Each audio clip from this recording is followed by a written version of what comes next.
Si est vers l'âge de 12 ou 13 ans que Oshi a commencé à écrire des poèmes qui se sont rapidement transformés en textes de chansons.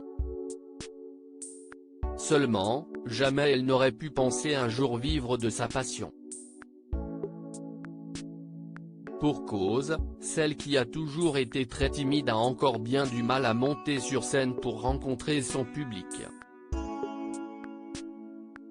Si aujourd'hui elle prend du plaisir, elle a assuré, mardi 27 avril 2021, sur France Inter, qu'elle ne s'y ferait jamais.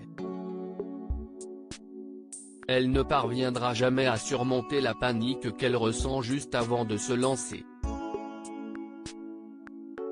J'adore mais du coup ça me dépasse totalement, a-t-elle confié à la radio. Juste avant de monter sur scène, elle ressent des vertiges qui lui sont familiers puisqu'elle doit vivre avec des vertiges permanents. En effet, la chanteuse a une maladie liée au dérèglement de l'oreille interne qui a un impact sur son audition. Quand j'étais enfant, je faisais des otites très sérieuses et donc j'ai été opéré. Mais j'avais déjà perdu de l'audition avant de me faire opérer. Mon tympan est totalement réduit, il est tout fin. Donc j'avais perdu à peu près 25%. Et ensuite, j'ai signé avec mon label et CIST pendant la tournée que je me suis rendu compte que ça n'allait pas.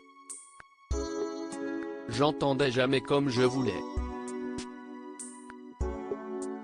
Je demandais tout le temps à mon ingé son de monter le son, mais à un moment donné ce n'était plus possible parce qu'il assurait que j'allais avoir mal, a-t-elle encore raconté. Elle décide donc de consulter et le verdict tombe, elle a perdu 40% de son audition. Oshi vit un calvaire avec ses vertiges en plus des acouphènes, Oshi retient surtout ses vertiges qui sont insoutenables. Elle a l'impression d'être sur un bateau, elle a des nausées. Si une crise arrive lorsqu'elle est sur scène, elle n'a pas d'autre choix que de quitter l'endroit où elle se sent pourtant si bien.